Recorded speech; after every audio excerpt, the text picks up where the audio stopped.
Recce शक्ति को प्रणाम, डॉक्टर मेकाओ शोई जी को प्रणाम, वास्तु पुरुष मंडल की समस्त शक्तियों को प्रणाम, सेवा सिमरन करने वाले समस्त साधु संतों को मेरा बहुत बहुत प्रणाम।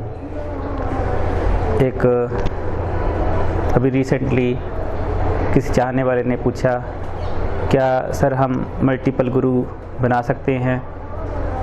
क्या मतलब हम अगर एक गुरु को छोड़ के, आध्यात्मिक गुरु को छोड़ के दूसरे गुरु के पास जाते हैं तो क्या हमें गुरु दोष तो नहीं लगता? और अगर लगता है तो उसको हम कैसे बैलेंस करें? और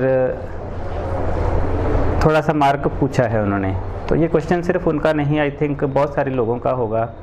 ये मैं भी इसी चीज़ में इंक्लूड हूँ, क्योंकि मेरे भी जैसे एक गुरु नहीं है, मैं कई सारे टीचरों के पास रहा हूँ। मैं इंडिया के बहुत सारे रेकी के ग्रैंड मास्टरों से मिला हूँ और समझा है, बाहर के बहुत सारे ग्रैंड मास्टर से ऑनलाइन जो है स्टडीज़, ऑनलाइन टॉकिंग के ज़रिए समझा है। और यहाँ पे बुद्धिज़्म के बड़े सारे संत हैं जिनके साथ मैं मिलता रहा हूँ। पंजाब के बहुत सारे साधु संत हैं, ऐसे पीर फ़कीर हैं बहुत सारे जिनसे मैं मिला हूँ, समझा है, जाना है ये विद्या का। क्योंकि ये देखिए, मल्टीपल गुरु तो बेसिकली सर एक ही है। जैसे गुरु जो होता है वो कहते आद अंत एक ही अवतारा, सोई गुरु समझियो हमारा। तो गुरु नानक देव जी ने, जहाँ गुरुओं ने एक नारायण को ही गुरु कहा है, एक शक्ति को ही गुरु कहा है, एक प्राण जो सब जगह फैली हुई ऊर्जा को ही गुरु कहा है। तो वो शरीर रूप में हर जगह है, वो आपके अंदर भी है, आपके गुरु जी के अंदर भी है, आपके बच्चों के अंदर भी है, आपके वाइफ के अंदर भी है, आपके हस्बैंड के अंदर भी है, आपके माता पिता भी के अंदर भी है। तो जैसे कहते हैं जो प्रथम गुरु जो होते हैं वो आपके माता पिता हैं। तो स्पिरिचुअल गुरु तो आपको बाद में मिला, पहले आपके माता पिता के द्वारा आपका पालन पोषण हुआ, या जिसके माता पिता नहीं थे उनका किसी और पर्सन के ज़रिए पालन पोषण हुआ। तो वो पहले गुरु वही हैं आपको मार्ग देने वाले। तो गुरु, इसको भी गुरु कहते हैं, मतलब इसको टीचर गाइड कहते हैं। लेकिन ये जो शरीर के साथ जुड़े हुए हैं, जो दिखने वाले हैं, वो सारे के सारे, उनका जो शरीर है वो समाप्त होने वाला है। तो जो कहते हैं जो दिखे वो सगल विनाशी ज्यों बादल की छाया। तो जो भी आपको दिख रहा है ये बदलने वाला है। मेरा शरीर भी किसी टाइम समाप्त हो जाएगा, आपका भी समाप्त हो जाएगा, आपके किसी संत पीर फकीर का समाप्त हो जाएगा। देखिए राम, रावण, कंस, कृष्ण, तो ये बड़े सारे साधु संत हुए हैं जो परमात्मा रूप में यहाँ पे धरती में अवतरित हुए हैं। लेकिन आफ्टर एंड इनको जाना पड़ा। सिर्फ और सिर्फ कहते हैं कि भगवान शिव हैं ऐसे जो कभी भी किसी भी रूप में रह सकते हैं, और ऐसा ग्रंथों के अंदर सुना है। तो जिसको वो क्या है, जैसे बाबा बालकनाथ का नाम आता है ऐसे संतों में, ऐसे ही और भी कई सारे ऐसे, श्री चंद जी महाराज जी का नाम आता है जिनको कहा गया है कि समेत दे के साथ ही ये चले गए। तो कहीं पे भी आ जा सकते हैं। वैसे तो ऐसे गुरु जो होते हैं ये इच्छाधारी होते हैं, जब चाहे जिसका रूप ले लें, जब चाहे जो मर्जी कर लें। ऐसे ही आपके अंदर भी ताकत होती है कि आप भी अगर इस चीज़ को जान करके ये स्थिति में जाना चाहें तो जा सकते हैं। लेकिन उसके बारे में कभी बाद में डिस्कस करेंगे कि ये विद्या का क्या प्रोसेस है, क्या प्रोसीजर है, क्योंकि बहुत ज़्यादा शक्ति है इंसान के अंदर, बहुत ज़्यादा एनर्जी है। तो ऐसे संतों के साथ जो इच्छाधारी संत हिमालय वगैरह पे जो रहते हैं, तो ऐसे एक बार बचपन में ऐसा मेरा एक्सपीरियंस रहा है ऐसे संतों के साथ। तो गुरुजी के पास जब आध्यात्मिक विद्या ले रहे थे तो कोई पक्षी बन के आ जाता था, कभी कोई किसी प्रकार से आ जाता है। ये चीज़ें वैसे बताने वाली नहीं है, क्योंकि मानो जाना मानो वाली बात हो जाएगी कि भाई सर पता नहीं ऐसे गप मार रहे हैं या क्या कर रहे हैं, क्योंकि इसको मैंने उस टाइम रिकॉर्ड नहीं किया। अगर रिकॉर्ड किया होता तो आपको ज़रूर दिखा देता। तो ऐसे कई सारे संत मुझे मिलते रहे हैं, सूक्ष्म लेवल पे कोई भी रूप लेके आ जाते हैं। तो अभी भी ये शक्तियाँ आती हैं। तो ये शक्तियाँ इन्होंने जागृत करी हैं साधनाएं करके, बहुत ही ज़्यादा हाईली पावरफुल सोल्स हो जाते हैं। तो गुरु की बात फिर से आपने पूछी है कि मल्टीपल गुरु हो सकते हैं। देखिए, गुरु एक ही है, दूसरा गुरु नहीं है। लेकिन जो शक्ति को जानने के लिए, जैसे मान लीजिए अब आपने पीएचडी करनी है, तो आप एक दिन में पीएचडी नहीं कर सकते। तो सबसे पहले आपके नर्सरी के टीचर मिलेंगे, फिर first, second, third, fourth, fifth, ऐसे ही फिर कॉलेज लाइफ तक के, हायर सेकेंडरी के, फिर कॉलेज के, फिर उसके बाद डिग्री वाले, और उसके बाद फिर PhD वाले, तो ऐसे क्या है स्टेप बाय स्टेप आपको टीचर्स वगैरह चेंज होते रहते हैं समय के अनुसार। इसी तरीके से स्पिरिचुअल विद्या में जो जाता है, जो दिल से चाहता है स्पिरिचुअल विद्या को प्राप्त करना, शक्ति को प्राप्त करना, उसके फिर ये टीचर्स थोड़े थोड़े समय के बाद चेंज होते रहते हैं। लेकिन अगर आप उनका मार्ग देखें, मार्ग उनका क्या है, एक ही होता है कि एक शक्ति को जानना, एक शक्ति को जानना और एनर्जी को जानना। कुछ लोग बिजनेस वाले होते हैं, तो मैं वो भी नहीं कहता कि वो बिजनेस, क्योंकि देखिए हर पर्सन ने खाना है, तो कहीं ना कहीं से पैसा लेके जो चलता है सारा का सारा सिस्टम, तो वहाँ पे थोड़ी सी जो सिस्टम जो स्पिरिचुअल शक्ति है थोड़ी वो हो जाती है, श्रिंक हो जाती है। मतलब ऐसा नहीं कि नहीं स्पिरिचुअल ऊर्जा उनके भी अंदर भी बहुत ज़्यादा होती है, लेकिन कहीं ना कहीं एक स्वार्थ आ जाता है। अब स्वार्थ देखिए दो तरीके से होता है। जैसे फॉर एग्जांपल मैं करता हूँ, मैं भी यहाँ पे डोनेशन वाइज फ़ीस रखी हुई है। अगर डिस्टेंस से के कुछ चार्जेस लेता हूँ, सिखाने के फ़ीस लेता हूँ, तो ये इसका मतलब ये है कि मुझे जैसे होटल के एक्सपेंसेस देने होते हैं, ठीक है, यहाँ पे जो जगह है, मंदिर वगैरह है, यहाँ पे मेंटेनेंस का खर्चा होता है, कई कुछ होता है, तो वहाँ पे उसके लिए पैसे चाहिए होते हैं। और घर पे खाना, बच्चों को पढ़ाना, कुछ लेना है, कोई आ जाता है चाय पानी पूछना, तो अगर मेरे पास पैसा नहीं होगा तो मैं कहाँ से किसी को कुछ दूंगा। कोई आता है खाना यहाँ पे सीखने के लिए और साथ में हम खाना वगैरह देते हैं, तो वो खाना कहाँ से आता है, बुक्स कहाँ से प्रिंट होती हैं, तो उसके लिए उतना वो चार्जेस लिए जाते हैं ताकि एक बैलेंस बना रहे। दूसरा क्या है, रेकी का रूल भी है कि बिना, अगर कोई बंदा फ्री में कर रहा है, फ्री में आप देखें कोई फ़ायदा नहीं होगा। फ्री में जो भी टीचर होगा आपका, जिस भी संत के पास जाओगे, थोड़े के समय के बाद वो आपका टीचर चेंज हो जाएगा। टीचर मीन्स कि वो संत चाहे जितना मर्जी शक्तिशाली हो, कहते कि पूरा सतगुरु क्या करे जब शिष्यन में चूक। तो थोड़े समय के बाद आप किसी दूसरे के पास भटकोगे, कभी दूसरे के पास भटकोगे, कभी तीसरा, चौथा, पाँचवा, छठवां, ऐसे अलग अलग भटकाव चलता रहता है। क्योंकि जो फ्री करता है, फ्री की वर्थ वैल्यू नहीं होती। अगर आप किसी चीज़ को कुछ पैसे दे के करते हैं, जैसे हम लोगों ने अपनी जान दे दी इस शक्ति को जानने के लिए, तो जान दे करके अब पता है कि इसकी वर्थ वैल्यू क्या है, कि मतलब अकेला खून पसीने की एक एक बूंद लग जाती है, सब कुछ समर्पित हो जाता है, सब कुछ समाप्त हो जाता है, कुछ भी नहीं रहता। तो जब आप इस तरीके से साधना करते हैं फिर वो प्राप्त होती है। तो फ्री में अगर कहें तो ऐसे मतलब गुरुजी को हम देखते हैं कि गुरुजी पहले बहुत ज़्यादा साधना करते रहे, जैसे तो जब करते करते करते वो संत परमात्मा रूप हो गए। परमात्मा होने के बाद फिर वो बैठे हैं, लोग आते हैं, ठीक हो जाते हैं, बैठने से ठीक हो जाते हैं।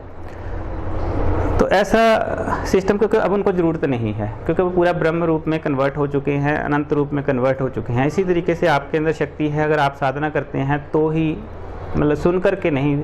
यूट्यूब पे बहुत सारी नॉलेज मिलेगी आपको, जितना मर्जी सुन लो, मेरी भी सुन रहे हो और भी कई सारे आपको वीडियो मिल जाएंगे, सबकी सुन लोगे, लेकिन ये सुना हुआ आपको ब्रह्म नहीं बना सकता। जैसे सुनना और जानना दो चीज़ें डिफरेंट हैं। तो जानना बहुत ज़्यादा ज़रूरी है, जानने के लिए साधना ज़रूरी है। साधना के लिए किसी भी संत के पास चले जाओ, कोई भी एक साधना पकड़ लो, कोई प्रॉब्लम नहीं है, लेकिन सच्चे दिल से और पूरे प्राण से आप उसके ऊपर लग जाओ कि मुझे ये प्राप्त करना है। तो विद्या प्राप्त करनी है, रेकी प्राप्त करनी है, तो आप मेरे यहाँ से सीख सकते हो। आपको 100% पूर्ण शुद्ध रूप में ये सामने आपको मिलेगी। इसमें मैंने कोई मिलावट नहीं की, स्पिरिचुअल विद्या में कोई मिलावट नहीं, क्योंकि कहते गुरुजी ने कहा था, कहते और दुनिया में जितनी मर्जी मिलावटें हो जाएं, लेकिन स्पिरिचुअल विद्या में कोई मिलावट नहीं होनी चाहिए। तो ऐसे ही, क्योंकि रात को सिर, ठीक है, भगवान आते हैं, वो करते हैं, उनको दिखाना पड़ता है, उनको अपना करना पड़ता है। लोगों के जो दुख तकलीफ़ें होती हैं उनके सारी बात करनी पड़ती है, उनसे प्रार्थना करनी पड़ती है कि इनको ठीक करो। क्योंकि आपको जो ठीक करते हैं, जो हीलिंग वगैरह करके हम करते हैं, तो हीलिंग एनर्जी हम लोग तो अपनी तरफ से प्रे करते हैं। कोई भी रेकी वाला आपको जो सिखाता है कि भाई आप प्रे करो कि यहाँ से ये ऊर्जा इसकी चली गई है, आपने अपना कर्म कर दिया कि वो समाप्त हो गई है। अब कौन लेके जा रहा है? वो शक्ति है, आपके अंदर रहने वाली जो शक्ति है वो उसको फिर क्लीन करती है, और जो परमात्मा की शक्ति है वो उसको क्लीन करती है। क्योंकि जैसे कहते हैं कि पंजाबी की कहावत है, बदी दे 100 इलाज, कटीदा कोई भी नहीं। तो अगर किसी की उम्र बाकी है तो आपकी हीलिंग काम करेगी और बंदा ठीक हो जाएगा। अगर उसकी उम्र ही पूरी हो चुकी हुई है फिर कोई कुछ नहीं कर सकता, वो कुदरत ने पहले से सारा लिखा हुआ है। तो ऐसे ही, लेकिन क्या है कि आप प्रॉब्लम जो है समाप्त कर सकते हैं। तो गुरु मल्टीपल होने से कोई प्रॉब्लम नहीं है, मल्टीपल गुरुओं से, लेकिन उनकी जो विद्या है उसको आप प्रॉपर ग्रैब करिए और प्रॉपर ग्रैब करके अपने जीवन में अप्लाई करिए। जो आपको लगे कि हाँ ये बिल्कुल ही जेन्युइन साइंस है, बिल्कुल जेन्युइन बात है, 100% वर्किंग कर रही है, 100% वाली पकड़ लो। 99.9% वाली जो साइंस है वो आपको अधूरापन रखेगी आपके अंदर। तो आपको 100% चाहिए, जो 100% काम करता रहे, हाँ अब ये भी हुआ, ये भी हुआ, ये भी हुआ, ये भी हुआ। तो जब 100% सारी चीज़ें मैच होती चली गई, वो विद्या सबसे अच्छी है। तो उसको अलग अलग गुरुओं से अगर ग्रहण करते हैं तो कोई प्रॉब्लम नहीं है। जो गुरु है वो परमात्मा है, जो परमात्मा है वो एक ही है, वो दो नहीं है। जो हर जगह फैली हुई शक्ति वो एक ही है, वो दो नहीं है। वो हर चीज़ के अंदर है, वो मेरे अंदर, आपके अंदर, दीवारों के अंदर, पंखे के अंदर। ऐसे शंकराचार्य जी और कई संतों ने भी कहा है कि वो हर जगह है, सब जगह है। तो ऐसे ही एक प्रहलाद जो थे, उन्होंने कहा था कि वो कण कण में समाया हुआ है, और वो बात सच्ची है। मतलब वैसे लॉजिकली देखा जाए तो आपको मजाक लगेगा, यार यहाँ पे कहाँ, कि मुर्दे में भगवान कहाँ आ गया, ठीक है, एक जागृत में भगवान कहाँ। तो अब एक आत्महत्या की बात कही जाती है कि भाई किसी ने फांसी लगा ली, किसी ने सुसाइड कर लिया, कोई ट्रेन के आगे आ गया, किसी ने कुछ कर लिया। तो ग्रंथों के हिसाब से और गुरुओं के हिसाब से ये आत्महत्या एक्चुअली आत्महत्या नहीं है, ये सिर्फ शरीर का नाश है। आत्महत्या उसको कहते हैं, साइंस जो ब्रह्म साइंस है, ब्रह्म की साइंस के हिसाब से आत्महत्या वो उसको कहते हैं जिसने अपने आत्म तत्व को जागृत रहते हुए नहीं जाना, कि आपने अपने आप की ही हत्या कर रखी है, कि आपकी जो शक्ति है अंदर की उसको जानने की बजाय बाहर के तकलीफ़ों पे, इस पे उस पे लगा रखी है, वो ही आत्महत्या है। ये ब्रह्म के हिसाब से, ऐसा गुरुओं जिसे सुना था उन्होंने कहा था, तो यही इसका एक्चुअल मीनिंग था। अब तो ये सारा का सारा सिस्टम डिप्रेशन के कारण, टेंशन के कारण लोग पता नहीं क्या क्या करी जा रहे हैं। खैर, गुरु की बात फिर से, जो गुरु संत पीर फकीर समय के हिसाब से चेंज होते रहते हैं। आज हो सकता है कि आपके गुरु जिंदा हों, हो सकता है थोड़े समय के बाद उनकी डेथ हो जाए, तो उस टाइम ऐसा नहीं है। लेकिन जो उनके अंदर ऊर्जा चल रही थी वो हमेशा साथ रहती है, वो एक ही होती है। वो हर संत के अंदर जिसमें जागृत हो चुकी है वो एक ही है, वो दो नहीं होती। तो इसलिए आपको अपने अंदर की ऊर्जा को जागृत करना जरूरी है, वही गुरु है। तो जो जिसको आप जागृत करते हैं, जिसको आप ढूंढ रहे हैं, जिस नारायण की पूजा करते हैं, जिस शिव की पूजा करते हैं, जिस माता शक्ति की पूजा करते हैं, जिस ब्रह्म की पूजा करते हैं, वही गुरु है। उसके अलावा कोई दूसरा गुरु नहीं है। हाँ, एक बात और होती है कि अगर किसी गुरु के साथ आपकी निष्ठा जुड़ जाए और एकाग्रचित होकर आप ध्यान से उनके साथ कुछ मांगते हैं, तो कुदरत का नियम है कि उसके उस रूप के अंदर आकर के वो आपको उपदेश दे देती है।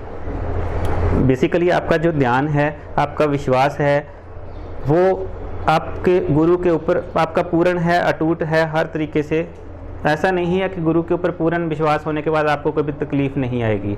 तो फिर भी तकलीफ़ आ सकती है जीवन में, लेकिन वो क्या है, आपको महसूस नहीं होती, सिर्फ इतना होता है। तो शक्ति एक ही है, वही काम करती है और वही गुरु है। उसी गुरु को ढूंढना है, उसी गुरु को जानना है। तो गुरु जो शरीर रूप में अगर कहें मल्टीपल हो जाए तो उसमें ऐसा नहीं है। हाँ, गुरु दोष कभी कभी लग जाता है। अगर आप गुरु से शिक्षा लेने के बाद गुरु को गालियाँ निकालने लग जाओ तो गुरु दोष लगता है। तो गुरु लोग, अगर वो शक्ति उनके अंदर सच्ची हुई, शक्ति तो हर इंसान के अंदर शक्ति है, तभी कहते हैं कि निंदा नहीं करिए किसी की भी। तो ऐसे बोल सकते हैं कि यार ये यहाँ पे ये नॉलेज अधूरी है। मतलब गुरु ये जो टीचर है जो सिखा रहा है, इसकी जो नॉलेज है, अगर आपकी नॉलेज से कम है, आपके अनुभव से कम है, तो फिर आप कह सकते हैं कि इसकी अभी अधूरी है, इसको सीखना चाहिए। तो गुरुजी को कहो कि गुरुजी अभी थोड़ा सा आपको भी सीखने की ज़रूरत है, तो आप सीख लो थोड़ा सा, ताकि गलती ना हो। या फिर आप उनसे ज़्यादा होकर के उनको बता दो कि गुरुजी यहाँ पर कुछ गलती है, इसको ठीक कर लो। तो ये नॉलेज वाइज कोई छोटा बड़ा हो सकता है, लेकिन गलत किसी को नहीं कहना चाहिए। जिस भी संत के पास जाओ, प्रणाम करो, जो आप चाहते हो वो प्राप्त करो। उसके पास नहीं है तो आगे चलो, लेकिन रुकना नहीं, तब तक नहीं रुकना जब तक आपको वो चीज़ प्राप्त नहीं हो जाती, तो साधना करनी है। तो गुरु लोग, अब मैं गुरु जी के पास रहता था, गुरु जी ने कुछ नहीं बताया कि क्या है अध्यात्म, क्या है कुछ भी, उन्होंने कहा पाठ कर, चल जप कर, बैठ। तो मैं करता रहा, कुछ भी नहीं, और कुछ नहीं बताया। क्या क्या अनुभव हुए वो असली अनुभव है।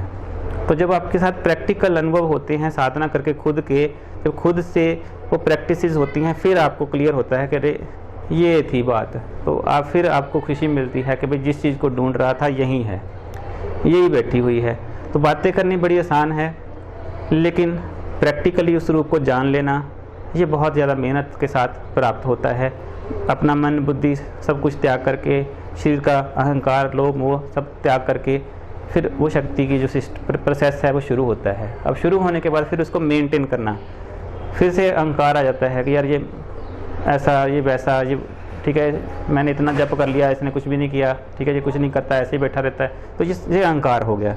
तो उसकी भी ज़रूरत नहीं है, क्योंकि उसके कर्म हैं, उसके साथ ऐसा हो रहा है। आपके अंदर ताकत है तो आप उसको भी चेंज करवा सकते हो कि भाई आजा चल, तेरा भी करते हैं सेटिंग, तो उसको भी कर सकते हो। जब आप देने वाले हो जाते हो तो दाता हो जाते हो। जब दाता हो जाते हो तो गुरु की शक्ति आप में बहुत तेज़ी से फिर बॉडी में उतरती है, और फिर दूसरों को उपदेश देती है, दूसरों को प्यार देती है, दूसरों को के अंदर की नेगेटिविटी समाप्त कर देती है। कोई किसी को याद करके रो लेता है, तो वो सारा का सारा कुदरती शक्ति के साथ हो रहा होता है। तो गुरु शरीर रूप में मल्टीपल होने से आपको प्रॉब्लम नहीं, लेकिन उसको गलत बोलने से प्रॉब्लम होगी। तो किसी गुरु को गलत मत बोलिए, टीचर को गलत मत बोलिए, बस नॉलेज आगे पीछे किसी की हो सकती है, बस इतना, उससे आप अपना आगे बढ़ते चले जाइए। और जहाँ पे आपको लगे कि भाई इस गुरुजी ने इतना फ़ायदा किया था, इतनी विद्या तो दी, कम से कम थोड़ी सी नॉलेज तो दी, क्योंकि हर संत के पास कुछ ना कुछ तो है तभी बैठा हुआ है, हर बंदे के पास कुछ ना कुछ विद्या है तभी बैठा हुआ है, तो वो विद्या प्राप्त करो। अगर उसे फिर ज़्यादा देना चाहोगे, आपकी इच्छा हुई तो आप उनको भी दे दो वापस। तो मैं तो सबको देता हूँ, ठीक। गुरु जी के लिए भी प्रार्थना होती है कि जब तक वो शरीर में रहें, जो जितने भी गुरु हैं, टीचर हैं, मेरे बड़े बड़े ग्रैंड मास्टर्स हैं, तो उनके लिए प्रार्थना होती है कि जब तक जीवन में रहें वो सुखी रहें, स्वस्थ रहें, आनंदित रहें, खुला पैसा कमाएं। आप सब के लिए भी प्रार्थना है कि अनंत पैसा आए आपके पास। आप जब आपके पास अनंत पैसा होगा तो आपको खर्चने की चिंता नहीं होगी, खर्चने की चिंता नहीं होगी तो फिर भगवान की तरफ जाना आसान हो जाएगा। अगर वैसी टेंशन रही, रोटी कहाँ से खानी है, बाबा बनने की इच्छा हुई, तो फिर आप कभी उस प्रोसेस में नहीं जा सकते, फिर दिक्कत रहेगी आपको। तो कुछ लोग आते हैं कि जी हमें उस बाबा बनना है जी, हम जो कहें वो होता रहे, हम ठीक है ऐसा वैसा वैसा, और फिर क्या है, फोकस उनका क्लियर नहीं होता। फोकस कहते हैं कि जी हमें कुछ नहीं मोह माया से रखा, मैं कोई लालच नहीं करता, मैं चाहे फ्री में कर दूं। फ्री में कहाँ से कर दोगे? अब रोटी खिलानी है किसी को, फ्री में तो कुछ भी आपको कोई दाने नहीं देगा। वो एक स्टेज होती है, जब आपकी वो स्टेज आ जाए, जब आपके पास सारा कुछ हो, कि आपका एक सिस्टम बन जाए कि सर्कल चलता जा रहा है, फिर आप देना स्टार्ट करिए, तो विद्या प्राप्त करिए। और विद्या प्राप्त करके गुरु टीचर चेंज करने से कोई दिक्कत नहीं, लेकिन जितने एक्सपीरियंस एक्सपर्ट बंदों के साथ रहेंगे उतना ज़्यादा नॉलेज आपकी बढ़ती चली जाएगी। लेकिन अगर लाइनेज एक ही रहे तो ज़्यादा अच्छा होता है, और वो प्रॉपर मिल जाए, पूर्ण लाइनेज मिल जाए तो बहुत बढ़िया है। तो पूर्ण लाइनेज जिसमें कोई अधूरापन नहीं, मतलब सारी लाइन लगातार सही चलती जा रही है। जब शुरू होती है कोई भी लाइन गुरुओं की, तो सबसे पहला जो संत होता है बहुत ज़्यादा सिद्ध संत होता है, फिर आगे बच्चे वो कितनी मेहनत करते हैं वो आपके ऊपर डिपेंड करता है। तो जैसे कहते पूरा सतगुरु क्या करे जब शिष्यन में चूक, तो गुरु ने तो आपको पूरा का पूरा देना चाहा, लेकिन आप ही ने उसको प्रॉपर रिसीव नहीं करना चाहा, तो फिर वहाँ पे दिक्कत हो जाती है। तो गुरु जो है एक ही है, वो ब्रह्मा विष्णु शिव जी शक्ति एक ही है। वही जो है एक कामाई जुक्त बियाई तीन चेले परवान, एक संसारी एक पंडारी एक लाए दीवान। तो यही ब्रह्मा विष्णु शिव हमारे शरीर के अंदर भी इनके सूक्ष्म रूप हैं, और अनंत प्रकृति में भी सूक्ष्म रूप में जो बैठे हुए हैं और सबको कंट्रोल कर रहे हैं, सबको चला रहे हैं, हमें भी चला रहे हैं। तो हमें जो सोच आती है कहाँ से आती है? ये शक्ति के द्वारा प्रेरणा से आती है, अंतर्मन से आती है। अंतर्मन से ये ऊर्जा जब लिंक होती है मन के साथ, तो फिर हमें प्रेरणा मिलती है कि हमें क्या करना है, किस दिशा में जाना है। इंद्रियों के साथ देखा जाता है, जो देखा कुछ पसंद आ गया तो इच्छा हुई कि ये देखा जाए क्या है, तो ऐसे ही इच्छा प्रकट हो जाती है। चलिए, अब गुरु मल्टीपल होने से नुकसान नहीं है, आपको फ़ायदा ही होगा, विद्या ज़्यादा प्राप्त होगी। लेकिन साथ साथ किसी भी गुरु को गलत मत करिए, किसी को गलत नहीं कहिए, निंदा चुगली किसी की भी ना करिए। ये एक प्रार्थना है आपसे। अब एक मैसेज देखिए, मेरा फिर से सिमरन के ऊपर और अपने को जानने के ऊपर होता है, जिसे कहते हैं सिमरो सिमर सिमर सुख पावो, कल कलेश तन माहे मिटावो। सिमरो जास बिसंबर एके, नाम जपत अगनत अनेके। अब सिमरो सिमर सिमर सुख पावो, तो जैसे सिमरन से जब हम मन बुद्धि चित्त अहंकार छोड़ के जब सिमरन करते हैं, साधना करते हैं, गुरु को समर्पण करते हैं, तो कृपा प्राप्त होती है। आप जहाँ पे भी बैठे हैं आप अनुभव कर सकते हैं कि जब भी आप दिल से याद करो, दिल से याद करना, ऊपर से नहीं, दिखा के नहीं, दिल से याद करना कि हे परमात्मा मैं तुझे याद करता हूँ, कृपया अपने दर्शन दो। अपने गुरु जी को भी याद करना, जिसको भी याद करना है, जिसको भी आप गुरु समझते हैं, जिसको भी गुरु टीचर समझते हैं, जिसके अंदर भी आपको लगता है कि ऊर्जा, दिल से प्रणाम करके याद करना। 100% प्रॉमिस है कि आपको परमात्मा की कृपा का फ्लो आना शुरू हो जाएगा। आप किसी को रोना भी आ सकता है, किसी को मन भर सकता है, लेकिन दिल से, ऊपर से नहीं, ऐसे ही नहीं, अगर अहंकार से नहीं, अगर करके दिखाओ तो मानो, ऐसे नहीं, ठीक है, प्रार्थना करके। कि जैसे कृष्ण ने कहा कि अगर अर्जुन तूने कुछ पाना है तो संत की शरण में जा, किसी तत्वविधि प्राणी पातेन, जो है तत्वविधि तत्ववेता के पास जा, चाहे वो गृहस्थी है, चाहे वो दूसरा है, विरक्त है, तो तत्व का ज्ञान रखने वाले संत के पास जा करके दंडवत प्रणाम कर, फिर वो तुझे कृपा प्राप्त होगी। तो इसी तरीके से अगर आप कृपा लेना चाहते हैं तो प्रणाम करके दिल से याद करिए, तो दिल से ही वो ऊर्जा का बहाव आप में आपको ज़रूर ब्लेस करेगा, रेकी का बहाव आपको ब्लेस करेगा, परमात्मा की शक्ति आपको ब्लेस करेगी, आशीर्वाद जरूर देती है। चाहे वो जीसस को आप करें, चाहे शिव जी को करें, चाहे आप माता को करें, चाहे आप भगवान विष्णु जी को करें, या जिस भी संत को आप करते हैं तो आप करें। तो शरीर को मैं इसलिए नहीं कहता, शरीर के अंदर भी ये शक्तियाँ बोलती हैं, लेकिन शरीर जो है नश्वर है, इसलिए फिर आपका ध्यान फिर से ऐसा भटक सकता है। तो इसलिए शरीर के साथ जोड़ने के बजाय सीधा जो असली गुरु हैं उनके साथ मैं आपको जोड़ने की जो है कोशिश करता हूँ, क्योंकि मेरे जो देखे हुए, जाने हुए, समझे हुए शक्तियों के प्रारूप से बहुत तेज रोशनियाँ आती हैं, और रोशनियाँ जो है फिर उसमें से आवाज़ भी देती है। जो लिंग का प्रोसेस था, जो आकाश से लेकर पाताल तक, जो जिसका कोई अंत नहीं इसका, ऊपर चले जाओ, नीचे चले जाओ, कोई अंत नहीं इस शक्ति का, तो वो बहुत पावरफुल है। उसने सारा मतलब कंट्रोल किया है, तो आपके अंदर भी वो कंट्रोलिंग पावर्स आ जाती हैं। एनवायरनमेंट को कंट्रोल करना या किसी को भी कंट्रोल करना, ये बड़ा एक सिंपल सा विज्ञान है। अगर इसमें साधना कर ली जाए तो आपको लगेगा चमत्कार, दूसरों को लगेगा चमत्कार, आपको लगेगा यार ये तो साइंस है, ये तो विद्या है, ये तो ऐसे हो रही है, ऐसे हो रही है। तो ऐसे सिस्टम है। तो वो कहाँ से प्राप्त होगी? साधना करने से, सच्चे दिल से एक गुरु के साथ जुड़ करके साधना करने से वो आपको प्राप्त होती है। ज़्यादा गुरुओं से आप जुड़ोगे कि भाई हनुमान जी को भी प्रणाम, जी राम को भी प्रणाम, जी शिव जी को भी प्रणाम, भाई नारायण को भी प्रणाम, भाई ठीक है इसको भी प्रणाम। तो अगर आप जितने भी पुराने प्राचीन संत हुए हैं, अगर आप उनके लाइफ को देखेंगे तो एक गुरु, इष्ट गुरु के साथ जुड़ करके उन्होंने वरदान प्राप्त किए। उन्होंने ऐसा नहीं किया कि सबको मल्टीप्लाई करके वो शक्तियाँ प्राप्त करी हों। तो आपकी जो ऊर्जा है मल्टीपल गुरुओं के साथ जुड़ करके मल्टीपल हो जाती है, बिखर जाती है, थोड़ी सी इधर चलेगी, थोड़ी इधर चलेगी, थोड़ी इधर चलेगी, तो आपका जो एकाग्रचित फोकस होता है वो गुम जाता है। तो गुम जाने के कारण आपको वो चीज़ प्राप्त नहीं होती। तो आपको कृपा से आप फिर एक गुरु को पक्का करके जानते हो तो आपको वहाँ से कृपा शुरू हो जाती है, दूसरे के पास जाते हो तो कृपा शुरू हो जाती है, तीसरे के पास जाते हो कृपा शुरू हो जाती है, लेकिन सबके पास इकट्ठे जाते हो तो वो बिखर जाता है, वो सिस्टम बिखर जाता है। और जो बिखरी हुई ऊर्जा है वो आपको कभी भी इस शक्ति को नहीं जनवा सकती। तो इसलिए एक गुरु के साथ जुड़ करके, चाहे वो गुरु ग्रंथ साहब जी के साथ जुड़ जाएं, चाहे गीता के साथ जुड़ जाएं, भगवान शिव जी के साथ जुड़ जाएं, नारायण के साथ जुड़ जाएं। गुरु ग्रंथ साहब जी में भी नारायण को कहा गया है भगवान, तो हरि नाम हर के नाम बिन झूठे सगल पसारे जैसे कहा गया है, तो उसके नाम की शक्ति जो है राम से भी बड़ा राम का नाम जैसे कहा गया है, तो जब उसके साथ जुड़ कर करते हैं तो आपको कृपा प्राप्त होती है। तो उसी कृपा मैं चाहता हूँ कि आप प्राप्त करिए। वरदान प्राप्त करना चाहते हैं तो अपना फोकस करिए कि हे परमात्मा मुझे इस चीज़ का वरदान दीजिए, मैं इसके लिए तेरी भक्ति तेरी शरण में आया हूँ।